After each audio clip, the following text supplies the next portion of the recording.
जब अमेरिका ने चीन पर 100% का टैरिफ ठोक दिया। और अब चीन के विदेश मंत्रालय की प्रतिक्रिया भी यहाँ पर आई है। चीन का विदेश मंत्रालय कहता है हम लड़ना नहीं चाहते, लेकिन अगर कोई हमें उकसाएगा तो हमें जवाब देना आता है। दोस्तों, इस एक लाइन के पीछे छुपा हुआ है आने वाले सालों का सबसे बड़ा ग्लोबल इकोनॉमिक भूकंप, क्योंकि अब जो होने जा रहा है वो सिर्फ चीन की नहीं पूरी दुनिया की अर्थव्यवस्था की दिशा बदल देगा।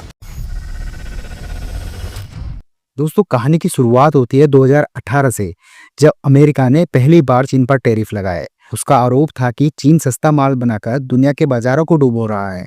इसके बाद 2020 में कोविड आता है, फैक्ट्रियां बंद होती है, सप्लाई चेन टूटती है और दुनिया को पहली बार ये एहसास होता है कि अगर चीन रुक जाता है तो दुनिया रुक जाती है। और दोस्तों, ठीक इसी समय एक नया शब्द सामने आता है, चाइना प्लस वन स्ट्रेटजी, यानी चीन के अलावा एक और देश तैयार करो जहां उत्पादन हो सके।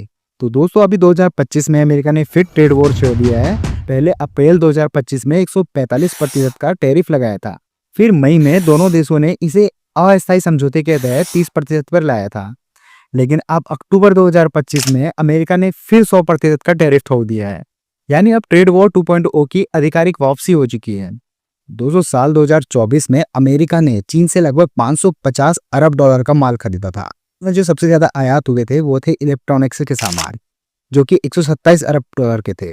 फिर मशीनरी 85 अरब डॉलर की, खिलौने थे 32 अरब डॉलर के, और फर्नीचर था 21 अरब डॉलर का, और कपड़े 10 अरब डॉलर के। लेकिन अब इन सामानों पर 100% का टैरिफ लग चुका है। यानी अब जो सामान अमेरिका में $100 में मिलता था, अब वह $200 में मिलेगा। इसका मतलब है कि हर इलेक्ट्रॉनिक प्रोडक्ट और हर ईवी पार्ट, हर मोबाइल अब महंगा होगा। चीन ने इस फैसले पर अमेरिका को जमकर घेरा है। चीन के विदेश मंत्रालय ने कहा हम लड़ना नहीं चाहते, लेकिन अगर कोई हमें उकसाएगा तो हम जवाब देना जानते हैं। उन्होंने अमेरिका पर डबल स्टैंडर्ड अपनाने का आरोप लगाया। एक तरफ अमेरिका फ्री ट्रेड की बात करता है और दूसरी तरफ खुद ही हर चीज पर टैक्स लगाता है। चीन आगे कहता है इससे किसी को फायदा नहीं होगा, इससे सप्लाई चेन टूटेगी, महंगाई बढ़ेगी और पूरी दुनिया की अर्थव्यवस्था हिल जाएगी। चीन यहाँ पर यह भी कहता है कि अगर अमेरिका को लगता है कि वो इस तरीके से चाइना को दबा पाएगा तो वह गलत है। यानी कि साफ संदेश है चीन का, हम जवाब देंगे पर वक्त आने पर।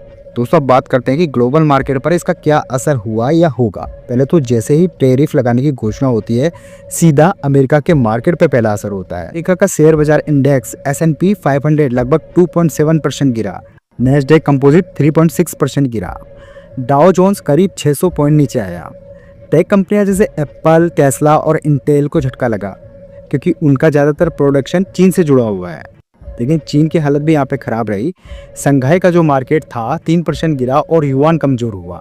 विदेशी निवेशक अब धीरे धीरे चीन से पैसा निकालकर भारत, वियतनाम और इंडोनेशिया जैसे देशों की ओर बढ़ रहे हैं। यानी गेम अब सिर्फ टैरिफ का नहीं है, बल्कि नए ट्रेड पार्टनर का हो गया है। अब दोस्तों, बात आती है भारत की, तो कहानी का सबसे दिलचस्प हिस्सा भारत ही है।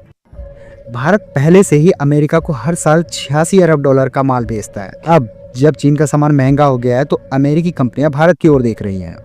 भारत के पास सस्ता श्रम बल है और स्थिर सरकार है, और मेक इन इंडिया जैसी नीतियां हैं जो विदेशी कंपनियों को आकर्षित कर रही हैं। भारत पहले से दुनिया में दूसरा सबसे बड़ा टेक्सटाइल उत्पादक है।